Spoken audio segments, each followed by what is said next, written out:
Golden notes for asthma. There is immediate response and late response. The immediate response is type 1 hypersensitivity.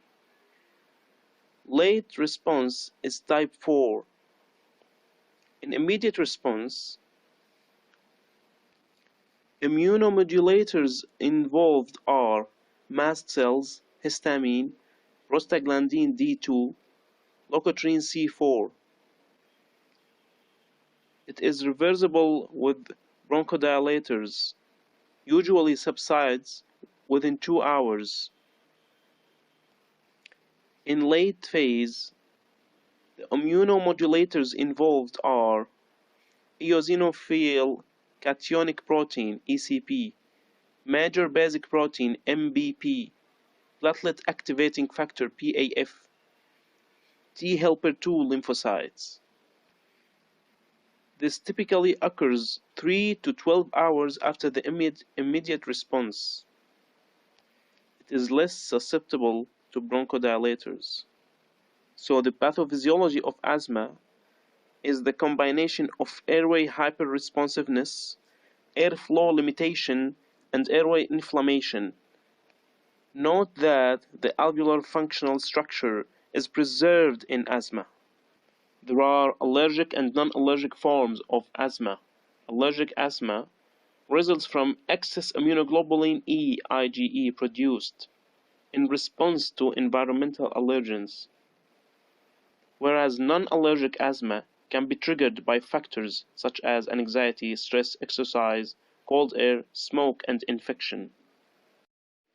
Some features make a diagnosis of asthma less likely, like prominent dizziness, chronic productive cough, repeatedly normal physical examination of chest when symptomatic, voice disturbance, symptoms with colds only, significant smoking history, for example, more than 20 packs per year.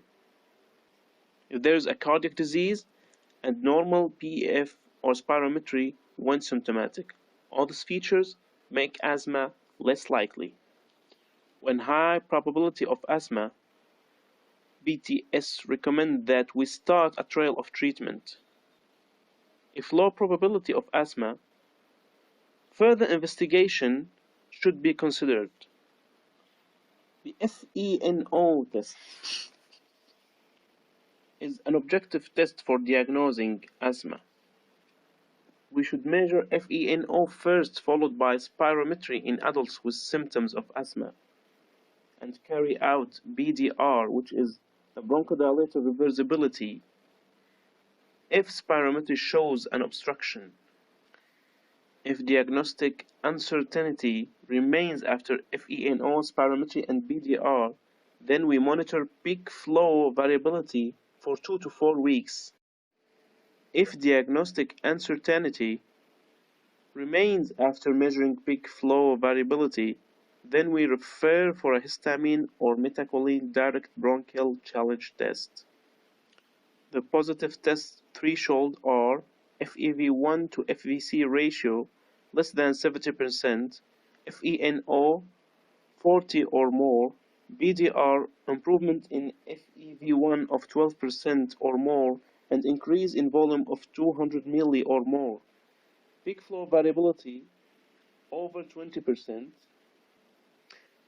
In the sputum, we can see Kirschmann spirals and Charcot-Leyden crystals. Management of chronic asthma. First step is SABA. Second, SABA plus low-dose inhaled corticosteroid. Third step, SABA plus ICS plus LTRA. And this is one of the key changes in step 3. Patients on SABA plus ICS whose asthma is not well controlled should be offered a leukotriene receptor antagonist, not a LABA. Step 4, add LABA. You should note that beta blockers, including eye drops, are contraindicated in patients with asthma. In acute severe asthma, when used magnesium sulfate monitor reflexes and respiratory rate. There are several features of life-threatening acute asthma, like the PEFR is less than 33%, best or predicted. Oxygen saturation less than 92%.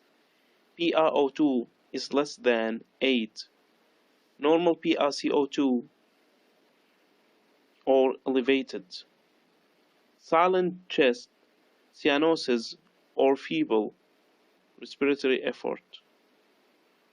Bradycardia or hypotension. Exhaustion, confusion or coma. Asthma and pregnancy. The medicine used for asthma are safe during pregnancy.